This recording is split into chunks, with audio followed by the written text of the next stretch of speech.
네, 반갑습니다.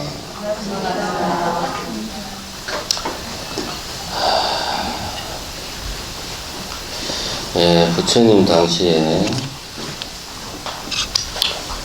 어떤 사람이 제자 중에 한 분이겠죠. 부처님께 질문을 했습니다. 부처님의 가르침을 들은 사람과 부처님의 가르침을 듣지 않은 사람은 어떤 차이가 있습니까? 라고 질문을 하니까 부처님이 대답을 하시기를 이렇게 대답을 했습니다. 비구들이여, 아직 가르침을 받지 않은 사람은 괴로운 느낌을 받으면 비탄에 잠기면서 매우 혼미하게 된다. 그것은 마치 첫 번째 화살을 맞고 난 뒤에 다시 두 번째 화살을 맞는 것과 같다. 반대로 이미 가르침을 받은 사람은 괴로운 느낌을 받아도 쓸데없이 비탄에 잠겨 혼미하게 되지 않는다. 그것을 나는 두 번째 화살을 맞지 않는다 라고 말하는 것이다.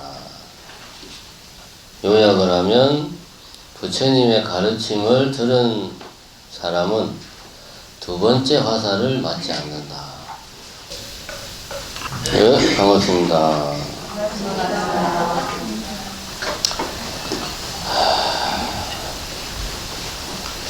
예, 부처님 당시에 어떤 사람이 제자 중에 한 분이겠죠. 부처님께 질문을 했습니다. 부처님의 가르침을 들은 사람과 부처님의 가르침을 듣지 않은 사람은 어떤 차이가 있습니까? 라고 질문을 하니까 부처님이 대답을 하시기를 이렇게 대답을 했습니다. 비구들이여, 아직 가르침을 받지 않은 사람은 괴로운 느낌을 받으면 비탄에 잠기면서 매우 혼미하게 된다. 그것은 마치 첫 번째 화살을 맞고 난 뒤에 다시 두 번째 화살을 맞는 것과 같다.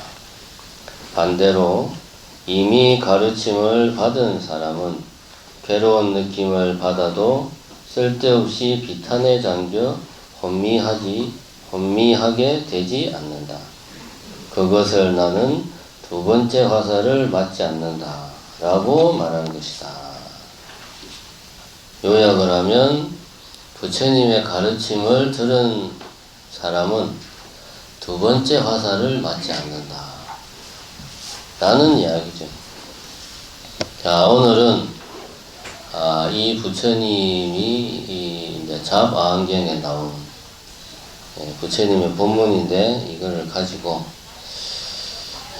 마음의 상처라는 주제를 가지고 이야기를 하겠습니다. 예를 들어 가지고 내가 자전거를 타고 막 가다가 넘어졌어요.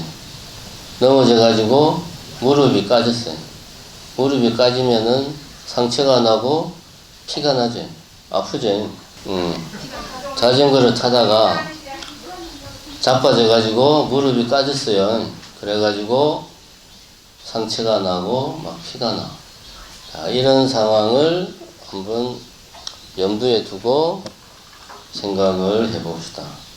제일 중요한 것은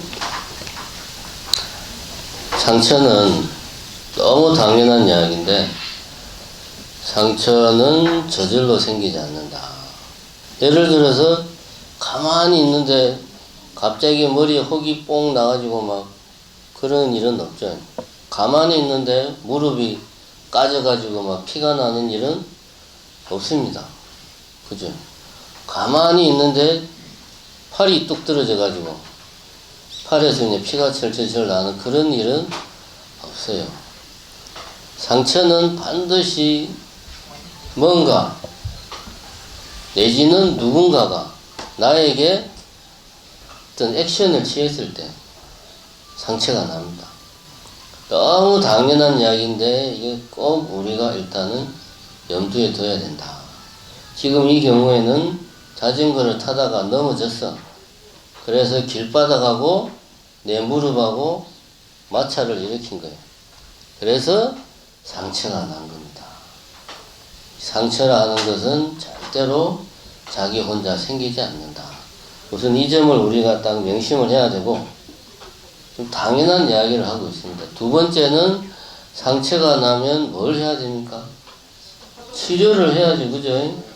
상처가 났는데도 그냥 그대로 두면 2차, 3차 병이 생깁니다. 세균 때문에 세균이 옮아가지고 뭐 파상풍이 생긴다거나 등등등 그 1차 상처와 또 다른 2차, 3차 상처가 납니다. 병이 걸립니다. 두 번째 사실, 상처가 나면 치료를 해야 된다. 이건 역시 당연한 이야기입니다. 세 번째, 상처가 나면 괜히 그 부위가 막 간지럽죠. 막 끄고 싶죠. 간지럽다고 막 긁으면 상처가 어떻게 됩니까? 덧나죠. 빨리 안 나죠. 상처가 더 커지죠. 치료하고 난 뒤에는 가만히 놔둬야 됩니다. 세 번째, 상처를 치료하고 나면 가만히 놔둬야 된다. 이거는 이제 우리 육신에 상처가 생겼을 때 우리가 취하는 방법입니다. 그죠? 상식적인 사람이라면 이렇게 합니다. 상식적인 사람이라면. 아주 어린애들은, 진짜 뭘 모르는 아주 어린애들은 상처가 나도 치료도 안 하고 간지럽다고 끓고 그렇게 하겠지만, 보통 상식적인 어른이라면 이렇게 치료를 한다. 그럼 제가 제일 먼저 앞에서 부처님의 법문 중에 한 구절을 이야기했습니다. 거기에는 첫 번째 화살에 대해서 이야기가 안 나와 있고, 두 번째 화살을 맞지 않는다라는 이야기만 하고 있습니다. 예를 들어서 이렇게 이야기를 했습니다. 이미 가르침을 받은 사람은 괴로운 느낌을 받아도 쓸데없이 비탄에 잠겨 혼미하지 않게 된다. 그럼 여기서 괴로운 느낌, 이게 이제 예를 들면 첫 번째 화살이겠죠. 두 번째 화살은 괴로운 느낌이라는 첫 번째 화살을 딱 맞고 나서 두 번째, 쓸데없이 비탄에 잠긴다. 그래서 혼미하게 된다. 이게 이제 두 번째 화살이 됩니다.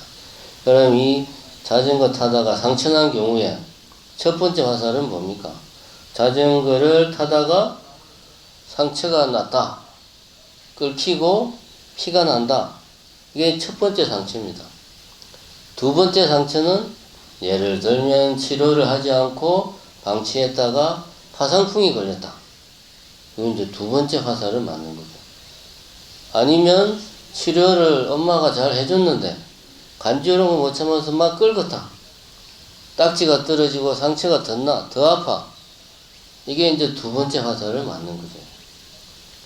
그래서 부처님은 내 가르침을 받은 사람은 두 번째 화살을 맞지 않는다. 육신의 상처에 비유해서 봤을 때는 육신에 상처가 나면 치료를 잘 한다.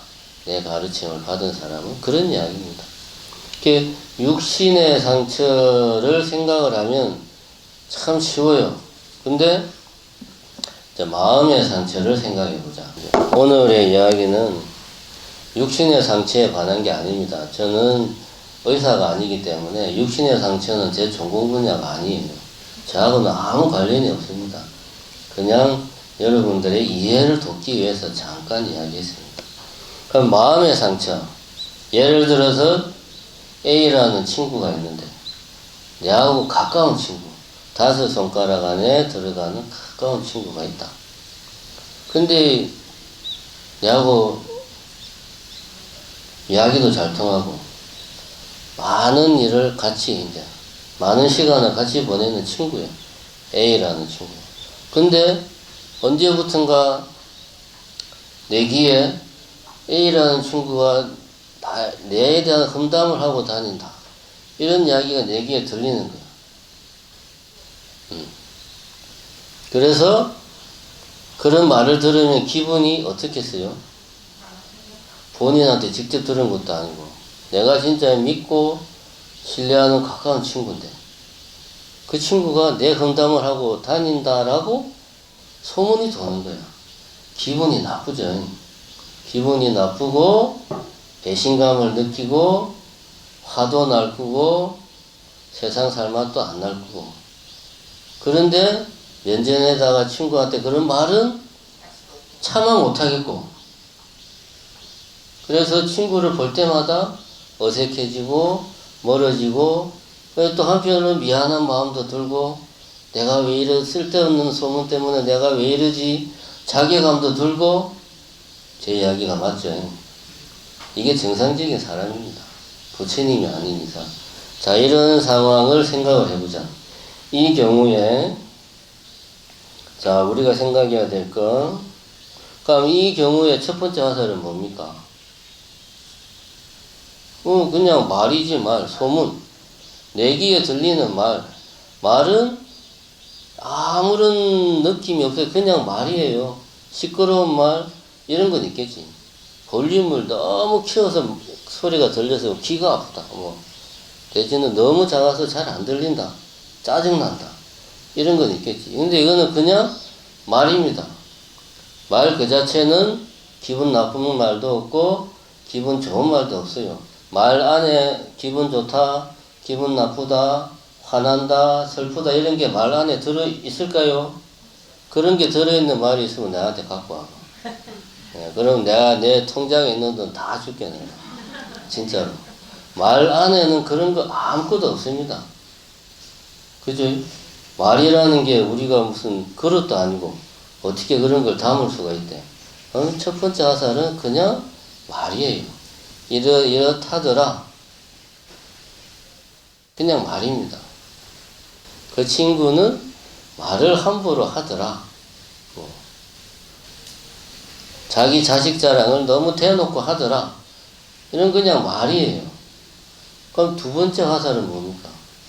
내가 기분이 나쁘고 내가 화가 나고 내가 짜증이 나고 자괴감도 들고 미안한 마음도 들고 이런 게 이제 두 번째 화살입니다. 그럼 이런 두 번째 화살은 왜 생기느냐? 중요한 건 이거죠. 그죠? 그냥 똑같은 말인데 어떤 말은 나로 하여금 이런저런 불쾌한 감정이 들게 하고 어떤 말은 나로 하여금 기분 좋게 하고 막 그런단 말이에요. 그거 참 희한하다 이거지. 왜 그럴까? 그것은 뭐냐? 제가 아까도 얘기했지만 말은 그냥 말이다. 내가 단지 그 말에 대해서 좋다, 나쁘다, 옳다, 그러다 라고 내가 판단을 하는 거예요. 판단을 해서 싫은 말, 내가 듣기 싫은 말, 내가 생각하기에 옳지 않은 말은 들으면 기분이 나쁜 거예요. 그리고 화가 나고 그런 감정이 생기게 되는 겁니다. 그죠? 그러면 그 두 번째 화살은 누가 쏜 거냐? 그 누군가 나에게 말을 한 그 사람이 나에게 두 번째 화살을 쏜 게 아니라 첫 번째 화살을 보고 내가 이렇다 저렇다 내 생각대로 판단을 하는 거예요. 시비를 가리는 거지 내가. 그래서 시비만 가리면 괜찮아. 아, 저 사람이 옳지 않은 말을 하는구나. 그리고 끝나면 되는데 꼭 우리는 네가 어떻게 나한테 그럴 수 있어요. 배웠다는 사람이 그 정도밖에 말을 못하냐. 이렇게 꼭 그 다음에 뭐가 따라옵니까? 시비를 판단한 다음에 꼭 감정이 따라와. 내 감정이. 그 두 번째 화살은 그 말 속에 있는 뭔가가 아니고 내 감정입니다. 내 감정. 그죠? 내 감정이야. 누가 만든 겁니까? 그거는? 내가 만든 거예요. 중요한 거는 이 지점입니다. 두 번째 화살은 내가 만들었다. 앞에 이제 부처님이 하신 말씀을 그러면 이제 이 시점에서 한번 우리가 다시 한번 봅시다. 이미 가르침을 받은 사람은 첫 번째 화살인 어떤 괴로운 느낌. 안 할 말로 화살을 모기가 딱 물면 그 순간적으로 아프죠. 괴로운 느낌이 옵니다. 이거는 부처님도 똑같아요. 부처님도 사람이니까 모기한테 물리면 아프지. 근데 부처님은 아프구나 그러고 끝이지. 우리 같은 사람이 이 모기가 그냥 너 한번 두고 보자. 끝장을 봐야 돼. 저거 못 잡고 나오면 잠 못 자. 이거 이제 우리 같은 사람. 첫 번째 화살이. 두 번째 화살은 쓸데없는 비탄에 잠겨서 혼미하지 않게 된다. 우리 같은 사람은 첫 번째 화살을 맞고 거기에 대해서 좋다, 싫다, 옳다, 그르다, 아름답다, 좋아하다 이런 판단을 해서 그 판단에 따라 내 감정을 거기에다가 덧칠을 하는 겁니다. 그 두 번째 화살은 내가 만든 거예요. 여기서 우리가 중요한 것은 뭐냐? 이 마음이라고 하는 것은 이 세상을 내 마음대로 만들어냅니다. 똑같은 내 자식인데 내가 보는 내 자식은 잘생겼고 키도 크고 피부도 좋고 공부도 잘하고 엄마 말도 잘 듣고 대인관계도 좋고 공부도 잘해. 내가 보기에는 그래 훌륭한 자식이야. 잘하고 싶으면 미치겠어. 근데 다른 사람이 볼 때는 그냥 고만고만한 평범한 애예요. 그냥 공부도 고만고만하게 하고 인물도 고만고만하고 그렇게 뭐 특출나지가 않아요. 똑같은 사람인데 내 마음으로 보는 내 자식은 엄청나게 멋있고 다른 사람이 보는 내 자식은 그냥 그저 그런 거예요. 서로 다르게 그리는 거예요. 서로 다르게 보는 거예요. 무엇이 그렇게 하냐? 내 마음이 그렇게 합니다. 자, 그래가지고 이 두 번째 화살이 만들어낸 내 마음의 상처. 이걸 우리가 어떻게 하면 치료할 수 있을까? 일단은 우리는 부처님이 아니기 때문에 첫 번째 화살을 맞으면 99.9%는 거기에 두 번째 화살이 따라옵니다. 모기한테 물리면 아이고 아파라 그러고 그 다음에 아무리 나는 내 마음은 평화로워 해도 물리는 순간 짜증이 살짝 올라왔다가 가라앉습니다. 이게 우리 같은 사람이에요. 그러면 첫 번째는 아까 이야기했듯이 이 마음이라고 하는 것은 지 마음대로 세상을 그린다. 그림을 그리는 사람은 우리는 뭐라고 그래요? 화가라고 그러죠. 마음은 화가와 똑같아요. 지 마음대로 막 그려요, 세상을. 지가 그린 그림을 보고 잘 그렸다 못 그렸다 막 그러는 거예요. 중요한 것은 뭐냐? 카메라와 화가의 차이점이 뭡니까? 카메라는 있는 그대로 그려줘요. 물론 카메라 성능 따라 다르겠지만 돈이 많으면 있는 그대로 보이겠지. 근데 화가는 있는 그대로 그림을 그리면 그런 화가를 우리가 그림 잘 그린다고 막 그러니까 안 그러죠. 이상하게 막 그리면 아주 예술성이 뛰어난 화가라고 뭔지도 모르면서 막 그러잖아요. 화가는 지 마음을 표현해요. 있는 그대로 안 그려요. 그러니까 우리 마음은 카메라가 아니고 화가입니다. 내가 판단하는 대로 그리는 거야. 슬픈 그 사람의 모습으로, 멋진 내 자식의 모습으로 화가인 내 마음은 그림을 그리는 거예요. 그러면은 우리가 제일 첫 번째로 내 마음의 상처를 치료하는 부분은 뭐냐? 이것이 두 번째 화살이냐 첫 번째 화살이냐를 내가 구별을 해야 되는데, 구별만 해내면 99%는 이 마음의 상처가 치료가 되는데 구별을 잘 못해. 우리는 보통 화가 나면 이러잖아요.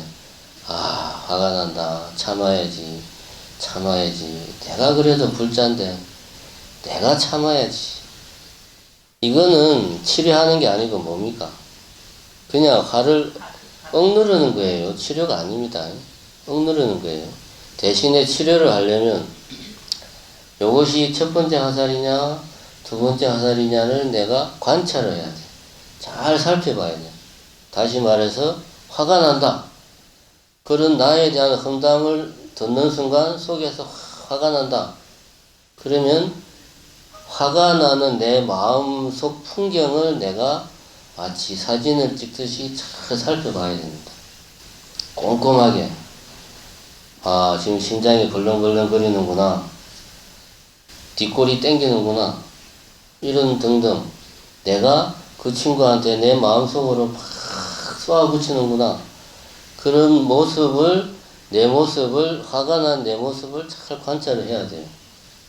관찰을 하게 되면 자연스럽게, 아, 요거는 내가 만든 감정이구나. 이거는 밖에서 뭔가가 나에게 액션을 취한 거구나를 구별을 할 수가 있어요. 어떻게 하면? 관찰을 하면. 무엇을? 내 마음을, 내 감정을. 우리한테 중요한 거는 감정입니다. 생각하는 거는 우리가 뭐 그런 대로 통제가 가능한데, 슬프다, 기쁘다, 짜증난다, 심심하다, 이런 감정은 통제가 안 돼. 그래서 제가 지금 이야기하는 겁니다. 그런 감정의 모습, 내 마음속의 풍경을 내가 잘 관찰을 하면, 아, 요것은 내 감정이구나, 내가 만든 거구나를 내가 구별할 수가 있다. 첫 번째는 마음은 화가 같다. 그래서 내가 그린 그림을 꼼꼼하게 살펴보는 지혜가 필요하다. 두 번째는, 이거는 원인이 분명한 경우는 아까처럼 그런 소문이 들리더라. 화살을, 첫 번째 화살을 맞는 순간 두 번째 화살인 화나는 감정이 생겼잖아요. 이런 거는 첫 번째와 두 번째를 내가 구별할 수 있어요. 내 마음을 잘 관찰하면. 근데 중요한 건 뭐냐? 이게 아니고 그냥 짜증이 나. 설거지를 하다가 그냥 그릇을 깨고 싶어. 나도 이유를 몰라. 그래가지고 집안 분위기가 싸한데 애들이 내 눈치만 보는데 나도 이유를 모르니까 미안한 거지. 또 한편으로는 남편은 또 저 인간 또 저런다고 또 그냥 툴툴거리고, 애들은 기가 죽어서 말이야 찍소리도 못하고, 나도 내가 왜 이러는지 몰라.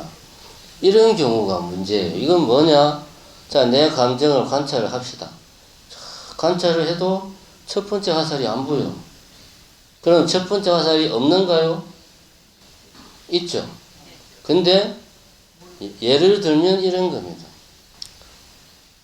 몇 년 전에 화살을 하나 맞았는데, 화살을 맞았으면 화살을 빼야 되잖아요. 그죠? 치료하려면 화살을 빼고 약을 바르고 상처를 끌지 말고 해야 되는데, 그걸 그냥 그대로 놔둔 거예요. 그 자리에 또 화살을 맞은 거야. 또 그대로 놔둔 거야. 잊을만 하면 또 화살이 팍 날아오면 또 그걸 참고 놔둔 거예요. 이게 쌓이고 쌓이니까 상처가 나중에는 살짝만 건드려도 아파요. 그전에는 주먹으로 때려야 아팠는데, 근데 하도 이제 상처가 골무대로 골마서 살짝만 건드려도 아픈 거야. 나중에는 그냥 가만히 있어도 그냥 어깨가 욱신욱신거려. 짜증이 나는 거죠. 그죠? 이런 경우입니다. 그럼 이런 경우에는 자기 스스로가 우선 그 두 번째 화살을 잘 관찰을 하고 내 마음속에 그런 생각을 해야 돼. 첫 번째 화살은 결코 저절로, 두 번째 감정은 결코 저절로 생기지 않는다. 첫 번째 화살이 반드시 존재한다. 내가 언제 어디서 무언가에게 그 화살을 맞았지만 단지 내가 기억 못할 뿐이다. 그래서 그 첫 번째 화살이 무엇이었는지를 잘 생각해 볼 필요가 있습니다. 그런데 여기서 우리가 중요한 게 뭐냐 하면, 우리가 하는 큰 착각 중에 하나가 두 번째 화살, 기분이 나쁘다, 짜증이 난다, 화가 난다, 이거를 내 감정이 아니라 저 사람이 그런 말을 했기 때문에 내가 화가 난다. 내 자식이 늦게 들어오니까 화가 난다. 늦게 들어온 거는 첫 번째 화살이에요. 화를 내는 거는 내 두 번째 화살이야. 근데 두 번째 화살, 내가 그린 화가 난다는 이 그림을 그려놓고 이 그림을 누가 그렸다고 그래? 내 아들이 그렸다고 그러는 거야. 지가 그려놓고 내가 그렸는데 이런 착각을 하면 안 되는 거예요. 이런 착각을 안 하려면 아까 말했듯이 내 그림을 내가 자세히 봐야 돼. 쫙 보다 보면 아 이거 내가 그린 거네. 그걸 알아야 되는 거예요. 그러면은 첫 번째 화살의 모습이 보입니다. 처음에는 안 보였는데 이렇게 내 마음속의 풍경을 살피다 보면 나중에는 보입니다. 근데 이거 살피는 거하고 내가 화내면 안 되지, 내가 슬피하면 안 되지, 이거는 살피는 게 아니에요. 내 마음속 풍경을 살피는 거는 화를 내는 내 마음을 그냥 관찰하는 겁니다. 그럴 때 쌓이면 첫 번째 화살을 나중에는 내가 찾아낼 수가 있다.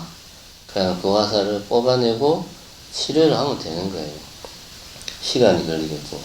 자, 그래서 두 번째는 첫 번째 화살은 반드시 존재한다. 단지 내가 모를 뿐이다.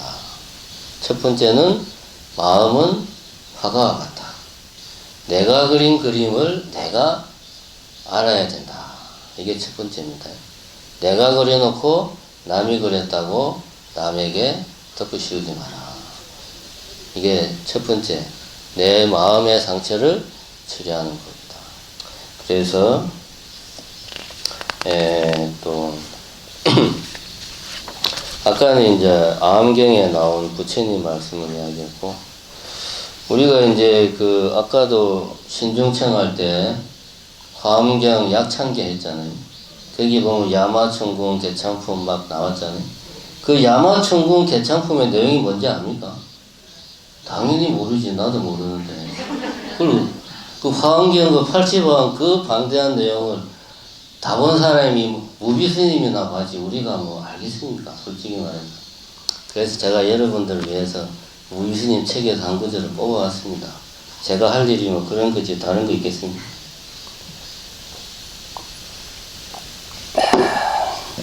자, 야마천궁 개창품에 나오는 개송. 이제 화엄경의 유명한 개송입니다.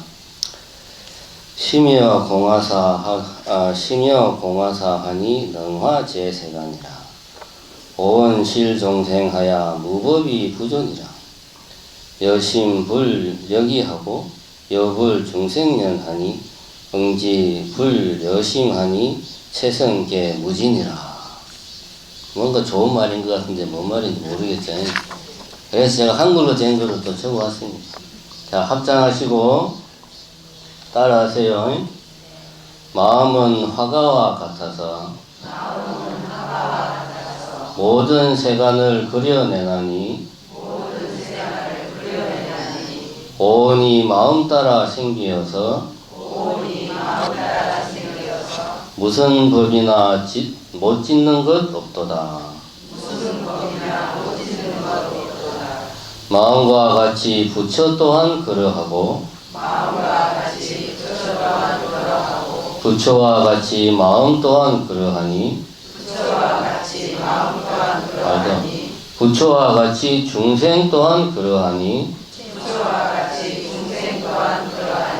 응당히 알라.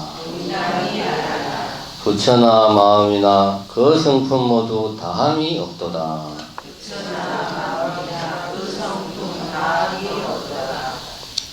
마지막 구절만 다시. 응당히 알라. 부처나 마음이나 그 성품 모두 다함이 없도다. 이게 이제 야마천궁 개찬품에 나오는 개송입니다. 오늘 여러분들이 마음의 상처를 어떻게 치료할까에 대해서 이야기를 들었는데 한 가지만 기억하면 되겠습니다. 마음은 뭐다? 화가다. 그런데 지가 그려놓고 남이 그렸다고 남한테 막 책임 전가한다. 요 사실만 잘 명심하시면 되겠습니다. 본문은 이것으로 마치고, 네, 감사합니다. 자, 우선 이제 요즘 들어서 기도 접수가 숫자가 자꾸 줄어가지고, 자, 이게 다 주지인 내가 부족한 탓에, 사람들이, 우리 신도분들이 기도 접수를 덜 하는구나, 스스로 참여를 하고, 그래서 이제 이게 신중기도는 신중기도니까 신중청할 때 축원을 하자. 지난번 종무회의 할 때 그렇게 이제 결의를 했습니다. 그리고 7일 기도는 굳이 따지자면 칠성기도니까 칠성청할 때 7일 기도 축원을 하자. 이렇게 결의를 했습니다. 근데 이제 7일 동안 초하루부터 조사하루는 또 신중청하고 칠성청하고 너무 많으니까, 음력 7일날 칠석 제일 때는 칠성청을 제대로 하고, 나머지 초하루부터 음력 6일까지는 삼정내 하고 축원만 약식으로 그렇게 해야 되겠다. 이렇게 이제 종무회의에서 정했습니다. 그래서 오늘 좀 방식을 달리 한 것에 대해서 조금 당황하신 분도 계시겠지만, 이제 이번 달부터는 이렇게 하도록 하겠습니다. 어쨌든 뭐 스님들이 축원을 정성껏 할 테니까 여러분들은 할 일은 뭡니까? 기도 접수 많이 하십시오. 그래야 그 돈으로 우리가 봉사도 하고 어디 뭐 길 따라 갈 때 좋은 데도 가고 다 여러분들을 위해 쓰는 거니까 제가 이렇게 대놓고 기도 많이 접수하라고 그럽니다. 내 주머니에 넣는 거면 이런 말 하면 내가 나쁜 놈이죠. 그죠? 내 주머니에 넣는 거 아니니까 다시 다 여러분들에게 가니까 접수 많이 하십시오. 그 다음에 500대제 접수와 관련해서 10대 제자는 접수가 완료됐다고 하네요.